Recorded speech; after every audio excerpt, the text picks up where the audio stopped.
Hello everyone. In this tutorial we're going to be looking at sculpting clothing for a character in ZBrush.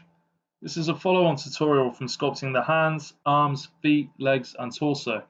If you haven't watched those videos, then please check them out on my channel first. So by now you should have good reference material to be constantly observing throughout completing your character. Okay, so let's kick this off. I'm going to start by sculpting the top of this barbarian lady. Bit of concept art I've got going on over here. She's called Barbara. So because the clothing in this area is quite skin tight, I can speed up the process by using the extract function under subtool. So we're going to start by masking out the areas where we want the clothing to be, like so. Just going to carry on with that. Alright, so once I'm happy, I'm going to go down to extract. So you just want to make sure that you've unticked double and thick or thin corner.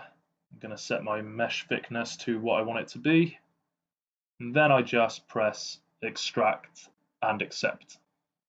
You'll now see that a new subtool has been allocated from that area I've just masked off.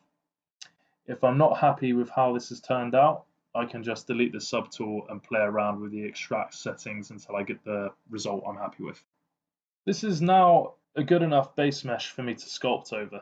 I'm carrying this out with the clay buildup and move topology brushes. There will of course be smaller parts of the clothing like tassels and other fixings, but I prefer to model them separately at low polygon first. Reason for this being is that I can just repeat them over and over with ease. I can get their UV maps sorted. I find it easier to do in 3ds Max and ZBrush. That's just a personal preference. Another method for creating a quick base sculpt for these areas is to use the insert mesh brushes. For example, with the boots I could simply insert a cube on each leg using the insert cube brush. The shortcut for this brush is B-I-J. Just click and drag on the leg to draw them out. You'll notice that the leg behind the cubes is now masked out. This is a good opportunity for us to split these cubes off to their own subtool.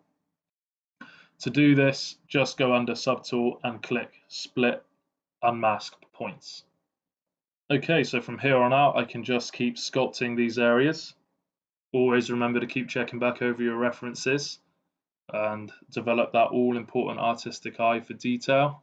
Be sure that you're looking at the negative areas around the silhouette of what you're sculpting as well as the positive.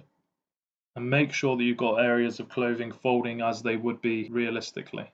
So that wraps it up for this tutorial. I hope that was helpful to you all. Post any of your questions below and I'll catch you again next time.